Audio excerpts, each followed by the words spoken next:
we've got the Vikings Offensive Player of the Year. You can't ask for much more than his last game, a 5-touchdown effort. It's the Vikings and the Steelers under the lights on Sunday night. Now we find ourselves at the stadium that played host to Super Bowl 52, the wondrous U.S. Bank Stadium in Minneapolis. Tonight we've got a great Sunday night matchup between the Pittsburgh Steelers and the Minnesota Vikings.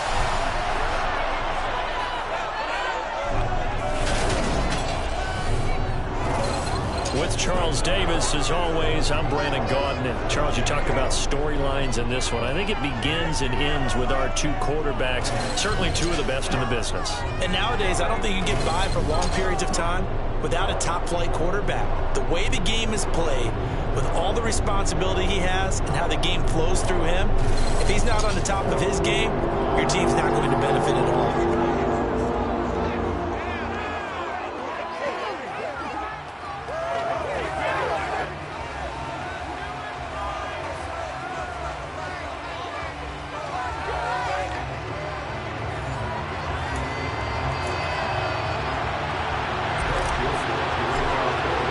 2 weeks have come and gone. It's off to week 3, and we're underway on EA Sports.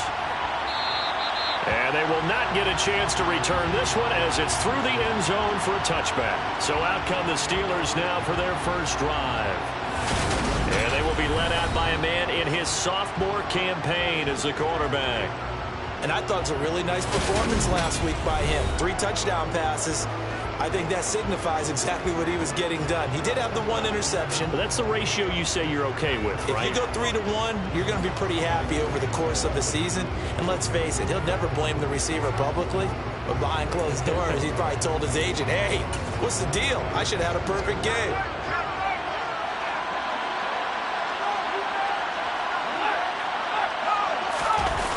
They go play action here on first down. Rush coming, and he's taken down. Marcus Davenport, the first rounder out of UTSA with a sack. Now, the #1 mission of any offensive line, you got to protect that quarterback, keep him safe back there. This time, the rush got to him in a hurry. Yeah, that's one where you turn to your lineman and say, guys, can I get a little help here? And you have to ask politely because, remember, they're blocking for you the entire game. But as a quarterback, you've also got to have the clock running in your head when you need to get rid of the football. But this time, he had no chance. They were on him instantly. Quick throw knocked away and incomplete. They're bringing a lot of pressure here already in the first quarter. Already sacked him once. Now they get in there and knock another one away. I think maybe that Tucker rule being gone makes defenses a lot bolder. Yes, indeed. That time, lucky that the arm was going forward, incomplete pass. And I don't think this is the script they had in mind for their opening drive. This is 3rd and long. Back to throw here. He'll get this to his tight end. That's Pat Freiermuth. And they're going to get this beyond the 40 before he's taken down. 3rd and 19, no problem, as they're able to convert. When you get a big tight end like this, sometimes it takes more than one man to bring him down. Oftentimes, your best bet, just jump on and hold on and wait for your teammates to arrive to help get him on the ground.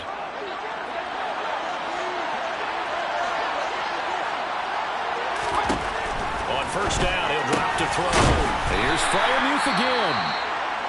And now following the completion, we're going to get a stoppage here for an injury. So as the medical staff takes a look, we'll step aside.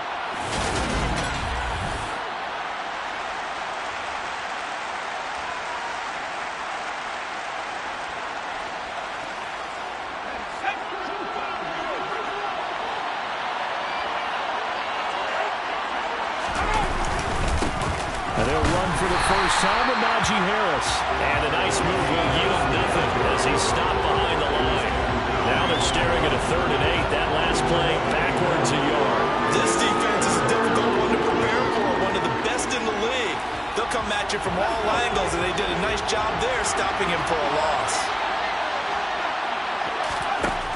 On 3rd down, he'll drop to throw. And the throw there going to be incomplete. Nice job there, forcing that incompletion. This is going to be a fun battle throughout this game. Watching him try to take away that area of the field. And the win last week punted 4 times as this one's away.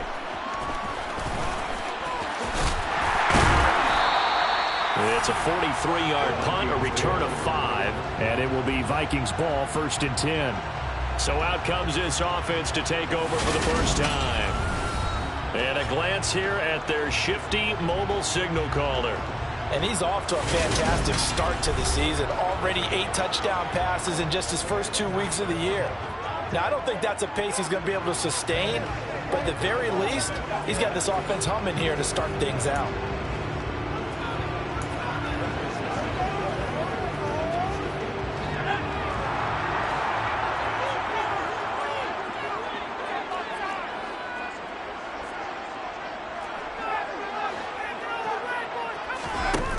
Now a play fake here on 1st down. Oh, he's going to air it out right away. That's going to be knocked away and incomplete.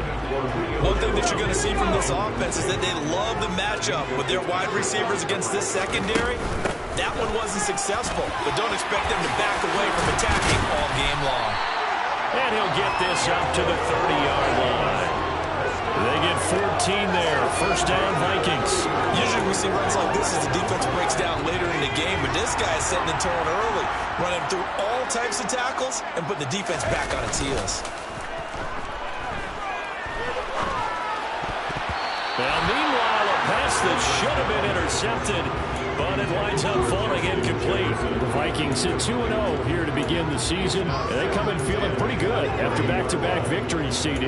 And I thought that they played pretty well last week. Their execution, their discipline, their resilience, all on display in that victory. Ball on the 30 as they come up 2nd and 10. Now back to throw. Eluding the pressure right. And past the 40. 40's out of bounds. Good coverage downfield led to him taking off, picking up the 1st down on a 13-yard run. Out of the gun, they'll look to throw. Throwing into traffic there, and that's complete.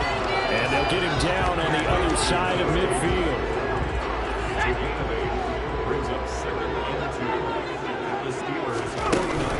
On 2nd down, Cook. And they'll get him down as he's inside the 40. 10 yards, and it's good for a Viking 1st down. For a lot of guys playing this game, there's no better feeling than running right through a tackle. He's able to lower center of gravity and churn his legs for a really nice pickup. Following the good run by Cook, here's another 1st and 10. Now a shotgun snap as they'll look to throw. And the Steeler pressure too much here. He's going down. T.J. Watt able to record his 5th sack of the season. But you do need to know as a young quarterback that if you're going to spread the field, the ball's got to come out quick. And you have to know where to go with the football really in pre-snap. Identify where you want to go and get rid of it. 2nd and long. Under pressure, they got him again. Alex Highsmith making the nice play and getting the sack. They'll make that a 2nd sack here on their 1st drive out defensively, and not to get ahead of ourselves, but they're on pace for double-digit sacks at this point. But they're going to have to find a way to tamp that down, aren't they? So if you're the play caller, you're telling your quarterback maybe some screens, maybe some draws. Under pressure again, and down he goes again. Alex Highsmith, 2 plays in a row now that he has gotten in there for the sack, and it brings up 4th down. So on 4th down, on is the punter, Ryan Wright. And this is away. It's a high kick, and he got all of it. Well, on that punt, we've got a man shaken up. While they come out and take a look at him, we will step aside for just a moment.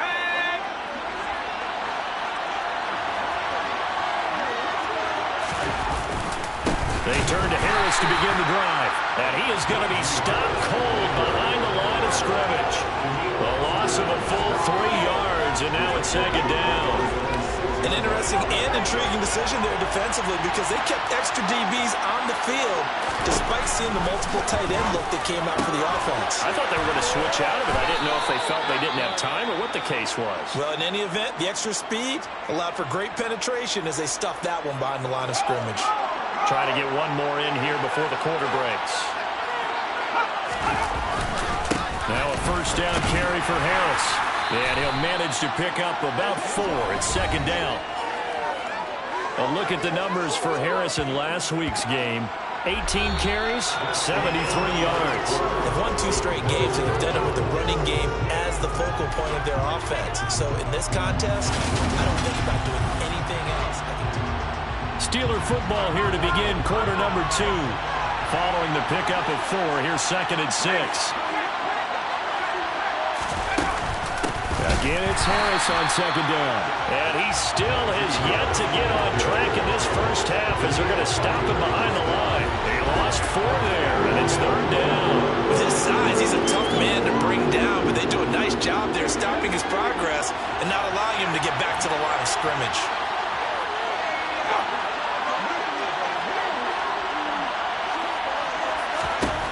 They'll set up a throw. And that is incomplete. That looks like it's going to be 2 empty possessions now to start this football game. I think they're going to sit down and talk about what worked for them last week in their win. Sometimes you over-game plan, overthink things. Get back to what works. Shifts by him. And he'll be out of bounds, but able to get it up past the 45. Following the punt return here, there is someone shaken up. The medical staff will attend to him, and we will step aside. The Minnesota offense about ready to get this next drive underway. They start the drive with Cook. They've been playing the field position game thus far. No score, 2nd quarter as they come up on 1st and 10. It's a 10-yard pickup, and it moves the chains.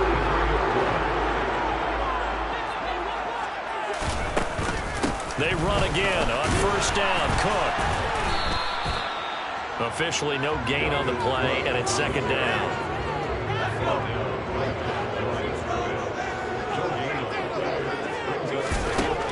He'll drop to throw. He'll rifle this one deep right side. And he bats it away, and it falls down incomplete. That could have been a huge play, but give the defender credit. Stayed calm, stayed collected, and kept himself in a position to make a play on the ball without a penalty.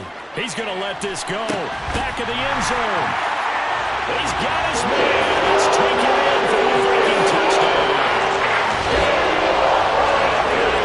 Charles, this offense is just so explosive. They lead the league in scoring, and another example of just how good they are right there on that play. Yeah, we often overstate about how explosive teams are, but this team is truly a threat to score on every snap, especially on the first few plays of any series. And a big stroke like that only adds to their reputation as the league's best offense.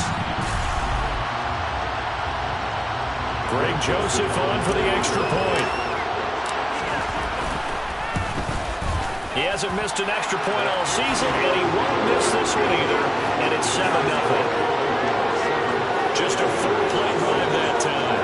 And it was all capped off by Justin Jefferson's touchdown reception.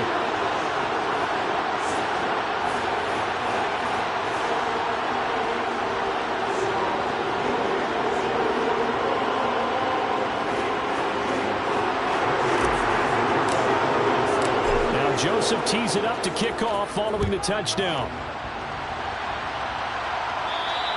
And that'll carry over the back line of the end zone for a touchback. And Pittsburgh getting set to take the field. They'll be looking to match that touchdown from a moment ago. 7-0 is the score as they begin with a 1st down.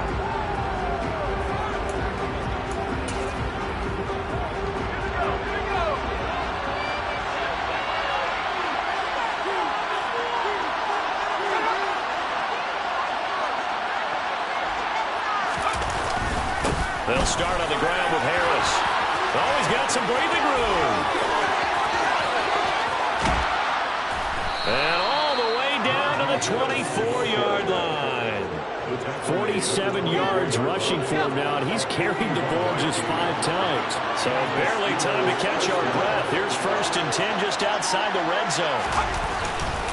They'll run again with Harris. And he's going to lose yardage and be backed up to the 25. What a difference a play makes. A huge step forward and now a small step back as he loses a yard or 2. 2nd and 11. Oh, he'll want that one back. Incomplete. He doesn't drop too many in that department. 3rd down.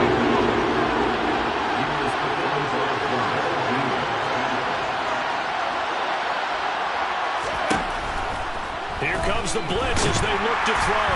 Pressure applied, and he's going to be taken down. They sack him back at the 33-yard line. So on fourth down, the Steelers call on the number of Chris Boswell for the field goal try. They'll put it down right at the 40, so call this a 50-yard attempt. Boswell's kick is good, and they are on the board, but still trailing. It's 7-3. So, Charles, they are on the board after that kick. So 3 drives, 3 points. Obviously not the start that you were hoping for, but they're able to erase that 0 off the scoreboard. Yeah, I guess what you're saying is a point of drive is not what offenses are striving for by any stretch. They're happy they've got 3 now. They hope that that unlocks their offense for bigger points down the road. So here are the Vikings to take over. They've won 2 straight, and they lead this one as well as they come up on 1st and 10.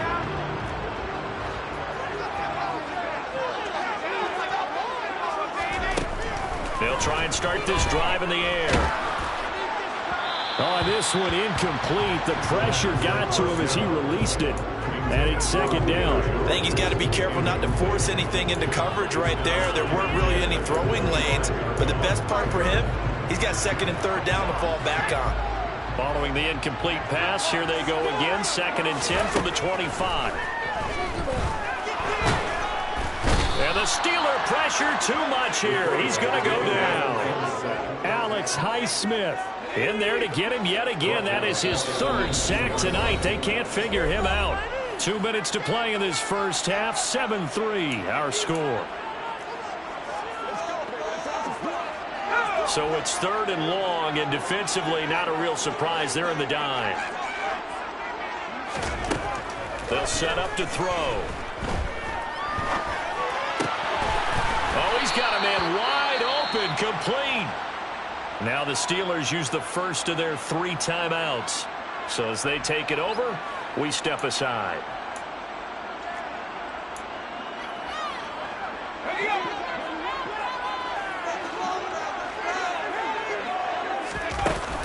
Running for it, here's Cook.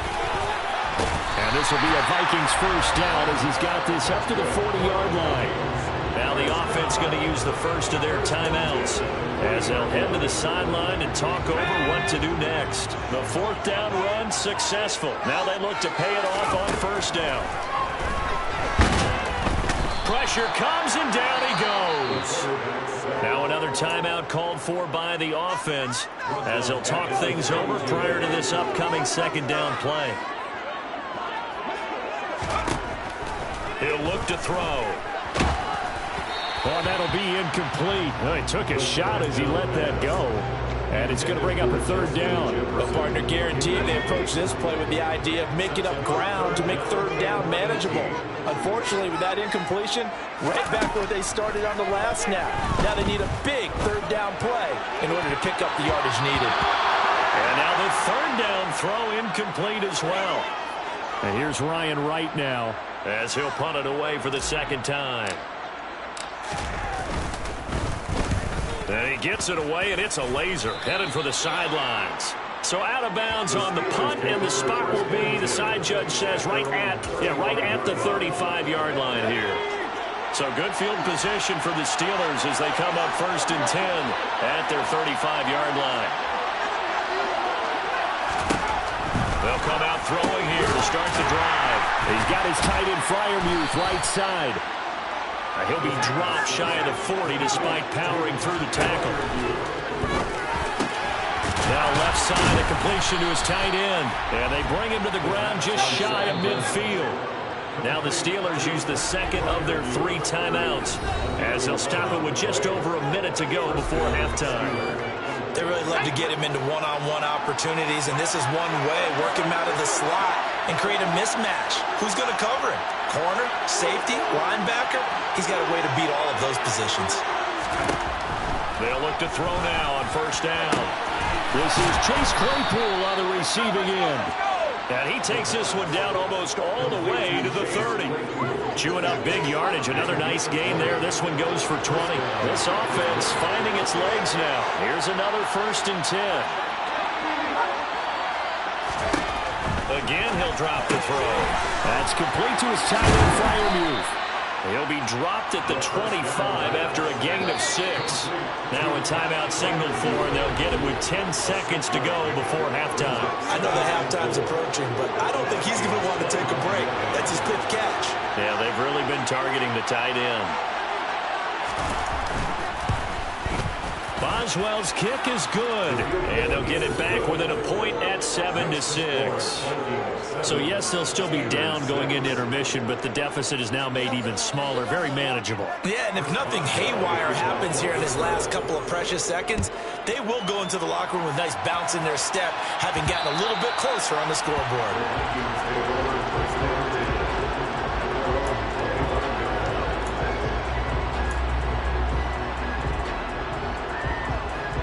Here are the Vikings now to start their next drive. And with 7 seconds remaining, not much time to really do anything. A running play on first down will get 4 up to the 29. And now we'll get a late timeout as it comes in the waning moments of quarter number 2.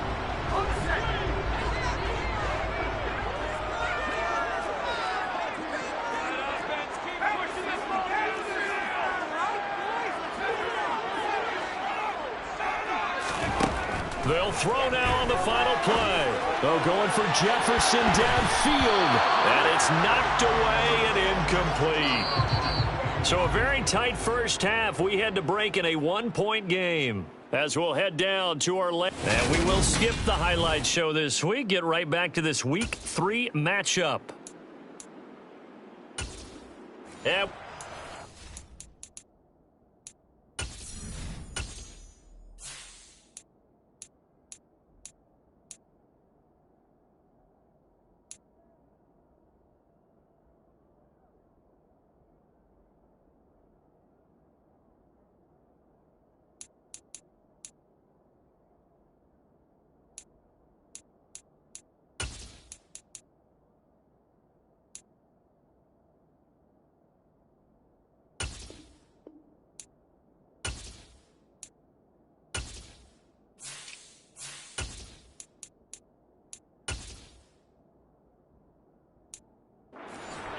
now inside the booth alongside Charles Davis. I'm Brandon Gordon, set and ready to rock for the third quarter. The Vikings have to like their position. They've got the lead. They get this football as well as we are back and underway for the second half. And the Vikings set to go on offense to begin the third quarter.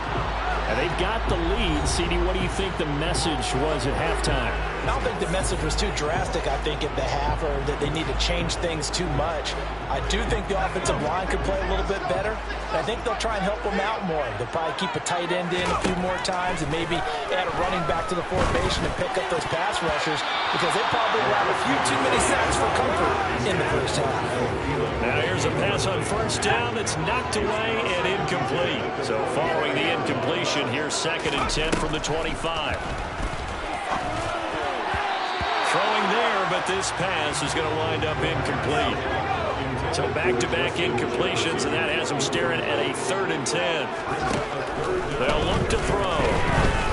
They're going for Jefferson downfield. Well, this is taken in. It's complete.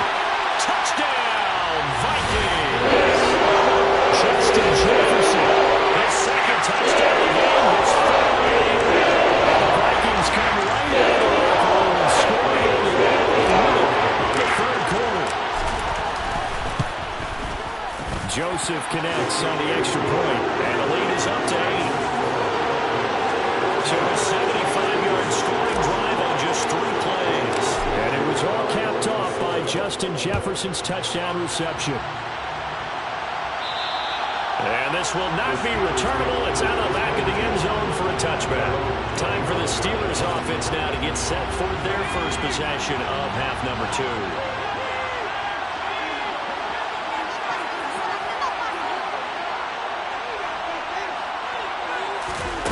They'll come out throwing here on first down. Pass complete. George Pickens with it. And he's going to be dropped following a pickup of 7 past the 30 to the 32. On second down, this is Harris. And getting this just shy of midfield, they'll spot it at the 49. 63 yards now on the ground on just 7 carries.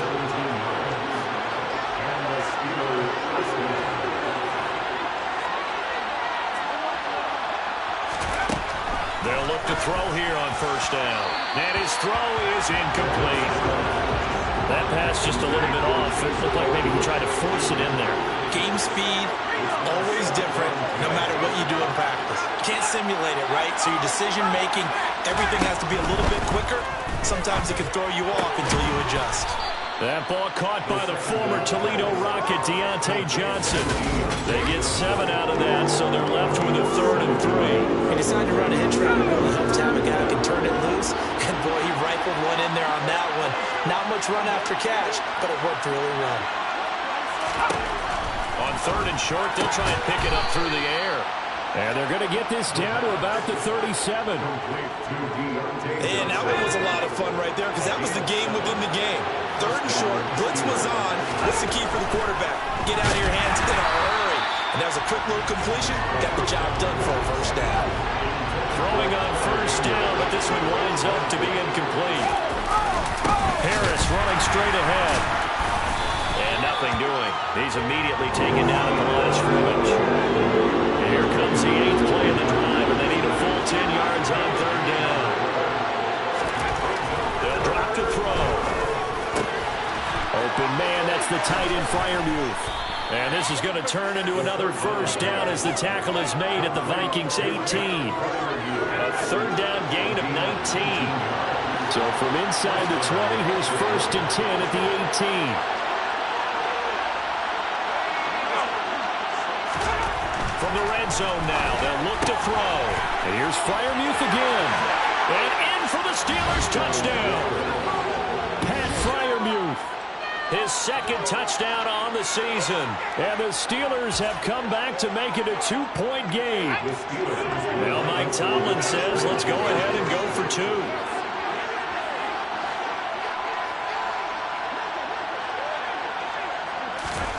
They'll look to throw. Goes right side. And he's got it. So they went ahead and went for 2 to tie the game, and it works out. So they're able to throw it in for the 2-point conversion. And sometimes that can be a risky play, but they got it. Yeah, you always have to be careful here because if you do get it intercepted, it's returned by the defense. That's 2 points for them, but he identified an open target and put it right on him. And able to get this across the 20, but not much further as he's dropped at the 23-yard line. With a glimpse of Justin Jefferson, the wide receiver, as he and the Minnesota Vikings return back here on offense. Not a bad day at the office there. Maybe he would like the catch number to go up a little bit, but I think most guys would say 2 catches, 2 touchdowns. That's okay. I think if the catch number goes up, we start talking about the record books because at that pace, this type of efficiency, oh yeah, I think I'd throw it to him a little bit more often. Give him 3 on first down. It'll set up a 2nd and 7. They'd love to just strike back with a touchdown right here, and if it's a long play, so be it. But the main goal, get a couple of first downs, run some plays, run some clock, allow their defense to get a chance to catch their breath, settle down, and relax a little bit after they just gave up the score. And they get him down, but not before he takes it across the 40-yard line. Give him 18 there and give the Vikings a first down. Good push up front, and that run in between the tackles. Let's play the leverage game here. Offensive line just got lower than the defensive front, and they were able to get their pads on them and move them backwards and create space for their running back to run. On a determined run there as he's going to take this all the way down near the 40. 79 yards for him on the ground now. He has been a tough man to bring down all night. Offensive line right now really freeing up the rushing lanes on this drive. And we have to give them props. They've earned them. But these big runs that we're seeing, they don't result without everyone else being involved as well. Blocking on the perimeter has to take place downfield too. A gain of 3, 2nd down. Yeah, I don't know if it's exactly a win-win, but if you're on offense, you'll take that kind of a run, all right? It was kind of stacked up, found a little bit of yardage, and frankly, they're pretty close to staying on schedule on offense. The playbook is still open for the coordinator. Calling a gain of a couple, and that's going to leave them with a 3rd and about 5. They'll need 5 on this play to move the sticks. Now back to throw. Staying on his feet, but he can't get away forever, and down he goes. Multiple defenders get to him there, and that is the 6th time he's been sacked in this ball game. But collectively as a defense, Charles, I think if you get 4 sacks a game, you're feeling really good. Now they have 6 as a unit. And that type of a number is just staggering because there's so many ways to try and counteract it.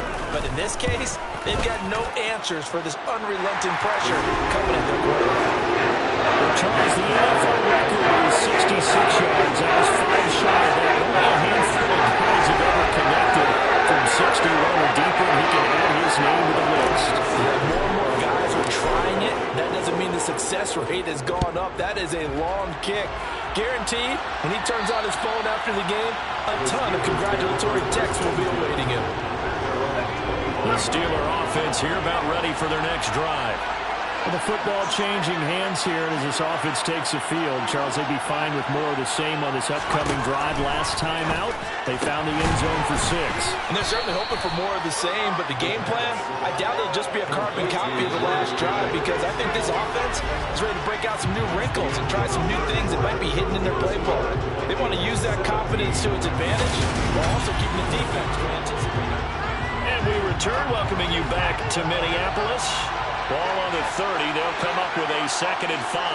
It's been a very hotly contested game to this point. Just a field goal separating these two teams as we get set for the 4th quarter. Throwing again on 2nd down, but this time it's incomplete. The offense on 3rd down tonight, they've hit it 50%, 3 of 6 to this point. This will be 3rd and 5. From the shotgun, he'll look to throw. And that one goes incomplete on the drive. That's what he definitely wanted to catch his 4th down. The Steelers send out their punter in as he'll come on to kick this one away.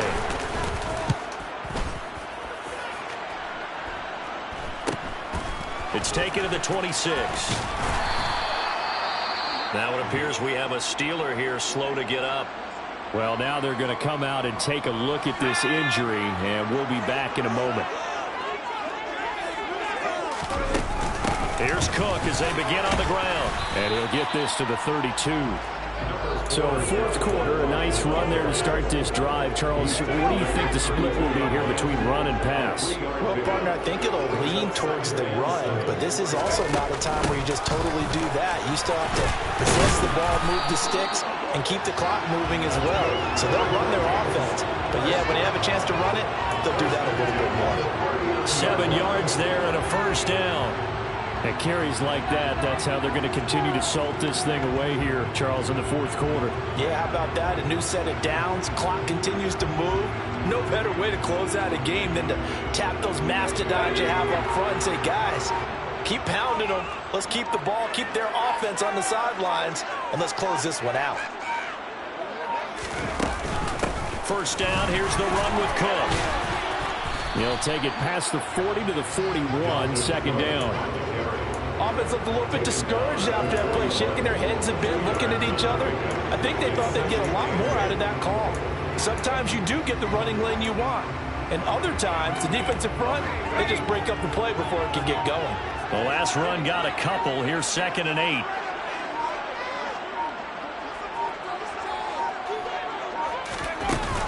They'll try and wind down some clock with Cook. And only a couple for him there as the tackle is made at the 42.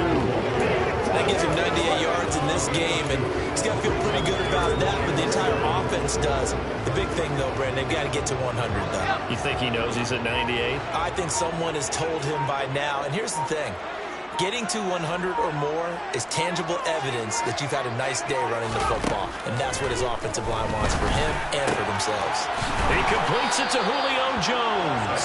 And they're going to have themselves another 1st down as the tackle's made at the Steelers' 37. A nice gain of 21 yards.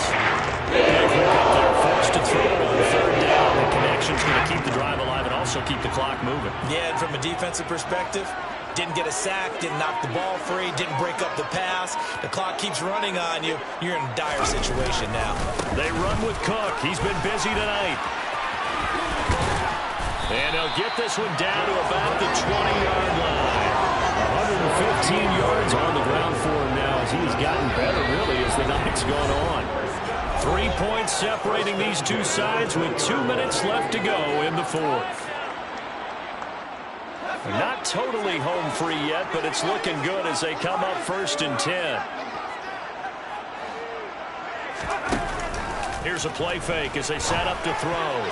And this nearly an interception, but it's incomplete. A turnover really would have helped him there, but not to be.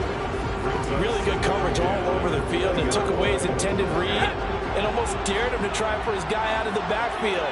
No surprise on that one. It doesn't connect. And maybe a measure of revenge there. He's had his way in this one, but this time they get him behind the line. And whistles, and we're going to have another stoppage of play as they call the timeout on defense with 1:53 left. 3rd down, Dalvin Cook. And he'll only get this to the 17, well shy of what he needed. The Steelers signal for the second of their timeouts as they'll head to the sideline and talk over what to do next. The kick by Joseph is good.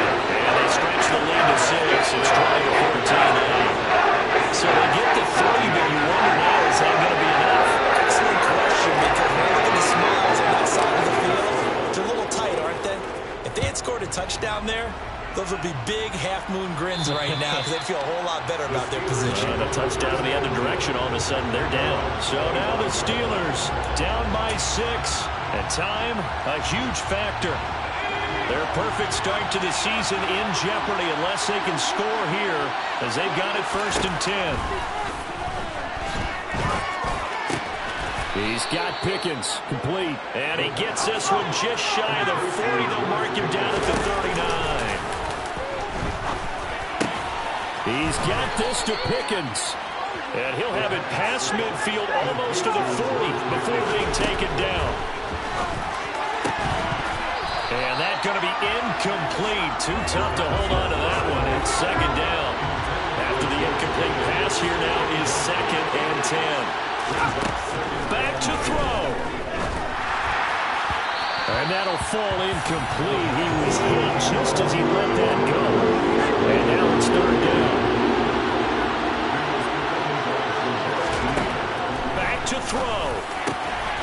He gets it complete to Harris. And this is going to turn into another 1st down as the tackle is made at the Vikings' 25-yard line. He's got his tight end Freiermuth right side. This will be a short gain of 3 before he's brought down at the 22. Now a 2nd down throw for the end zone, but it's incomplete. This will be the 8th play of the drive. It's 3rd and 7. He's back to throw. He gets it left side to Johnson. And they'll get this down to the 10. Now the Steelers going to use their 3rd and final timeout as they'll stop it with 13 seconds left to play. So not quite a 1st and goal. It's 1st and 10 from the 10. They'll look to throw. Right side, Claypool's got it.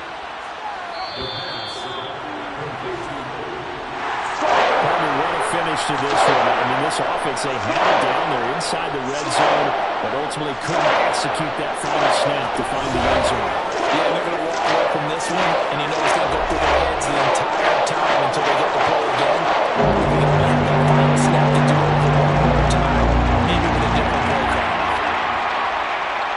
So for Minnesota, it's an ideal start as they move to 3-0 now on the young season. And they'll hit the road next week to take on the Chicago Bears. Meanwhile, for Pittsburgh, they suffered defeat for the first time as they dropped to 2-1.